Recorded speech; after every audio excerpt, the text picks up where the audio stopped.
नमस्कार। प्रभाव साक्षी news network के खास कार्यक्रम जनगण मन में आप सभी का स्वागत है।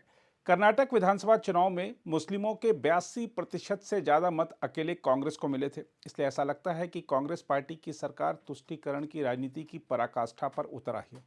पहले कर्नाटक की कांग्रेस सरकार ने पूर्व की बीजेपी सरकार के उस फैसले का विरोध किया जिसके तहत मुस्लिमों के लिए 4% आरक्षण को खत्म कर दिया गया था। उसके बाद राज्य सरकार ने शैक्षणिक संस्थानों में हिजाब पहनने पर जारी प्रतिबंध को हटा दिया। अब कांग्रेस सरकार ने सरकारी ठेकों में मुसलमानों को 4% आरक्षण देने का निर्णय लिया है। क्योंकि आरक्षण धर्म के आधार पर दिया जा रहा है, इसलिए सवाल उठता है कि जब भारत का संविधान धर्मनिरपेक्ष है तो कोई सरकार धर्म के आधार पर आरक्षण कैसे दे सकती है। सवाल यह भी है कि यदि कांग्रेस को तुष्टीकरण की राजनीति ही करनी है तो वह हिंदूवादी होने का ढोंग क्यों करती है। हम आपको बता दें कि कर्नाटक में मुस्लिमों की आबादी लगभग 13% के आसपास मानी जाती है। वैसे देखा जाए तो भारत में तुष्टीकरण की राजनीति कोई नई बात नहीं है, लेकिन 2014 में नरेंद्र मोदी के नेतृत्व में बीजेपी को प्रचंड बहुमत मिलने के बाद दूसरे दलों को समझ आया कि तुष्टीकरण की राजनीति के दिन लद गए हैं। मोदी की देखा देखी अन्य नेता भी मंदिरों में जाने लगे, खुद को सबसे बड़ा तपस्वी बताने लगे, माथे पर चंदन का टीका लगाने लगे। जो नेता पहले सिर्फ मजारों या दरगाहों पर ही जाते थे वह अब आरती करने लगे, व्रत रखने लगे और हवन पूजन करने लगे। लेकिन आप विभिन्न राज्यों की राजनीति का अध्ययन करेंगे तो पाएंगे कि तुष्टीकरण की राजनीति से तौबा करने का सबक सिर्फ कुछ नेताओं ने ही लिया है। कई राज्यों में आज भी तुष्टीकरण की राजनीति धड़ल्ले से जारी है। सवाल उठता है कि क्या इस तरह की राजनीति करके हमारे राजनीतिज्ञ उस शपथ का उल्लंघन नहीं कर रहे हैं जिसके तहत उन्होंने कहा था कि वह बिना किसी भेदभाव के सबके साथ न्याय सुनिश्चित करेंगे। जहां तक कर्नाटक सरकार के फैसले को विपक्ष की ओर से असंवैधानिक दुस्साहस करार दिया जा रहा है तो इसमें कोई अतिशयोक्ति नहीं नजर आती। विपक्ष तो यहां तक आरोप लगा रहा है कि राज्य सरकार के इस कदम का उद्देश्य प्रतिबंधित पीएफआई के पारितंत्र और बेरोजगार लोगों को वित्तीय मजबूती प्रदान करना है। देखा जाए तो कर्नाटक सरकार शायद भूल गई है कि उच्चतम न्यायालय सहित विभिन्न अदालतों ने बार बार कहा है कि धर्म के आधार पर आरक्षण असंवैधानिक है और इसकी अनुमति नहीं है। यही नहीं, बाबा साहेब भीमराव अंबेडकर ने भी धर्म के आधार पर अल्पसंख्यकों को आरक्षण देने के विचार का कड़ा विरोध किया था। कर्नाटक सरकार के बजट पर नजर डालेंगे तो उसमें कई बजटीय प्रावधानों पर गंभीर सवाल उठे हैं। हम आपको बता दें कि कर्नाटक के मुख्यमंत्री सिद्धारमैया ने हाल ही में राज्य विधानसभा में 2025-26 के लिए बजट पेश किया और विभिन्न क्षेत्रों के लिए कई घोषणाएं की, जिसमें वक्फ संपत्तियों की मरम्मत और जीर्णोद्धार, बुनियादी ढांचे और मुस्लिम कब्रिस्तानों की सुरक्षा के लिए 150 करोड़ रुपए का आवंटन शामिल है। मुख्यमंत्री ने इस वित्तीय वर्ष में 1000 करोड़ रुपए के परिव्यय से मुख्यमंत्री अल्पसंख्यक कॉलोनी विकास कार्यक्रम के क्रियान्वयन के लिए एक कार्य योजना का भी प्रस्ताव रखा है। ऐसे में सवाल उठता है कि अल्पसंख्यक इलाका क्या है।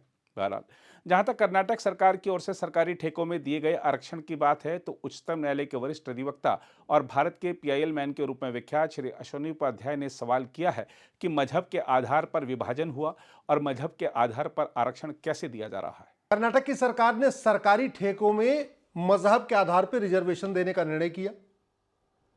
यह अखबारों के फ्रंट पेज पे छपा। उसके बाद पॉलिटिकल पार्टियों ने प्रेस कॉन्फ्रेंस किया, इलेक्ट्रॉनिक मीडिया ने शाम को डिबेट किया, ट्विटर पर ट्रेंडिंग हुई। कांग्रेस की सरकार के इस प्रयास का विरोध किया गया।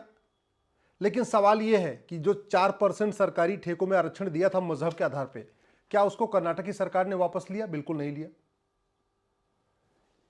इसके पहले भी सेकुलरिज्म के नाम पे मजहब के आधार पर रिजर्वेशन देने का प्रयास हो चुका है।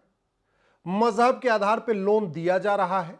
मजहब के आधार पर स्कूल कॉलेज चल रहे हैं। मजहब के आधार पर वजीफा दिया जा रहा है। कहते हैं भारत में संविधान है। भारत का संविधान बना था विभाजन के बाद। विभाजन हुआ था मजहब के आधार पर। संविधान निर्माताओं ने कहा था कि मजहब के आधार पर कुछ नहीं होगा, लेकिन मजहब के आधार पर सब कुछ चल रहा है। तो प्रश्न यह है कि चल कैसे रहा है? क्योंकि भारत के संविधान में मजहब के आधार पर मंत्रालय होना चाहिए, मजहब के आधार पर माइनॉरिटी कमीशन होना चाहिए, मजहब के आधार पर माइनॉरिटी फिल्म मिनिस्ट्री होनी चाहिए, मजहब के आधार पर लोन होना चाहिए, वजीफा होना चाहिए, सरकारी ठेकों में रिजर्वेशन होना चाहिए। ऐसा कहीं तो लिखा ही नहीं है। तो चल कैसे रहा है? चल ऐसे रहा है कि 1992 में कांग्रेस ने कानून बनाया था माइनॉरिटी कमीशन एक्ट। मैं पहले भी कई बार कह चुका हूं, बार बार फिर कह रहा हूं। कांग्रेस ने 50 से ज्यादा घटिया कानून बनाए हैं जो मुगलों से भी खतरनाक हैं, अंग्रेजों से भी खतरनाक है। जैसे डिवाइड एंड रूल के लिए अंग्रेजों ने कानून बनाए थे, वैसे ही डिवाइड एंड रूल के लिए कांग्रेस ने भी कानून बनाया, और कांग्रेस ने जो कानून बनाया वो अंग्रेजों से भी ज्यादा खतरनाक है। संविधान लागू है, संविधान का मतलब समान विधान, इसके बावजूद 1992 में माइनॉरिटी कमीशन एक्ट कांग्रेस ने बनाया। माइनॉरिटी कौन होगा डिफाइन नहीं किया। भारत के संविधान में आर्टिकल 29 में एक बार शब्द आया है माइनॉरिटी, उसमें यह कहा गया है कि देश के सभी नागरिकों को अपनी प्रथाओं को, अपनी भाषा को, अपनी संस्कृति को संरक्षित करने का अधिकार है। उसमें भी कुछ माइनॉरिटी कौन है कहीं लिखा नहीं है। आर्टिकल 30 में एक बार शब्द आया है माइनॉरिटी, उसमें यह लिखा है कि जो माइनॉरिटी अपना स्कूल खोल सकता है, लेकिन वहां पे भी माइनॉरिटी कौन है यह डिफाइन नहीं है।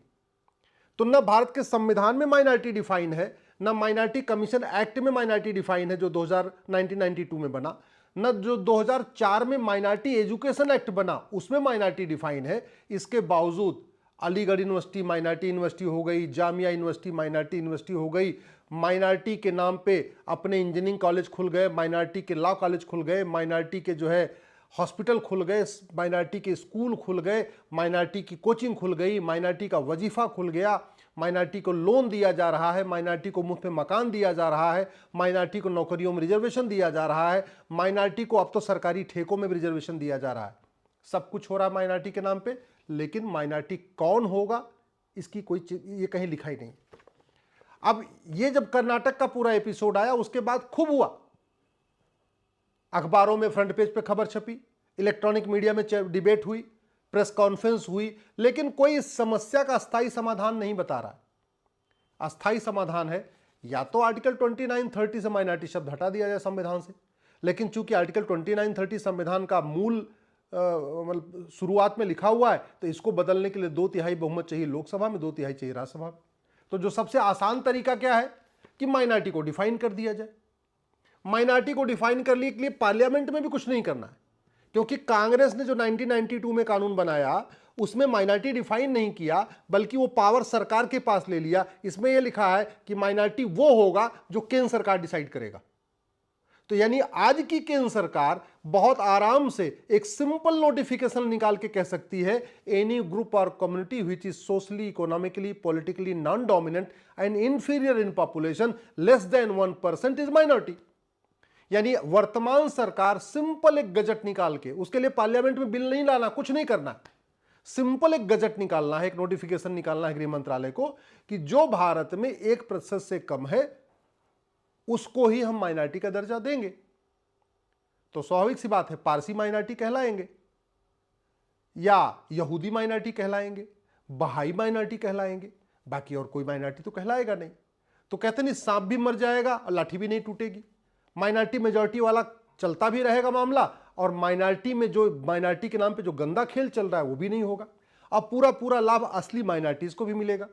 इसलिए मैं कह रहा हूं कि तू मैं करने से, आरोप प्रत्यारोप करने से, नूरा कुश्ती करने से, बतौलेबाजी करने से देश का भला नहीं होगा। कांग्रेस को कोसने से भी देश का भला नहीं होगा। देश का भला होगा कांग्रेस के द्वारा बनाए गए घटिया कानूनों को या तो खत्म करने से, या तो उनको बदलने से, या तो उनकी व्याख्या ठीक करने से।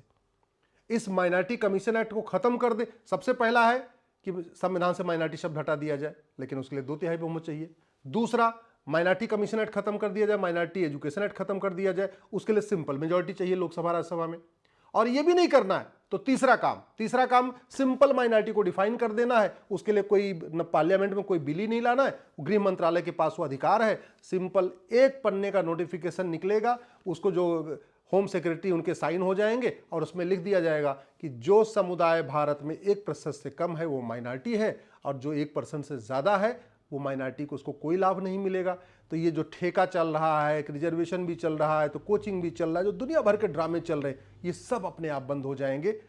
मेरा आपसे निवेदन है, इस वीडियो को अधिक से अधिक शेयर करिए और अपने अपने सांसदों और विधायकों से मिलकर उनको बताइए कि माइनॉरिटी को या तो खत्म करें, और नहीं खत्म करना चाहते हैं तो कम से कम माइनॉरिटी को डिफाइन करें। जो 1% से ज्यादा है उसका माइनॉरिटी का दर्जा खत्म होना चाहिए।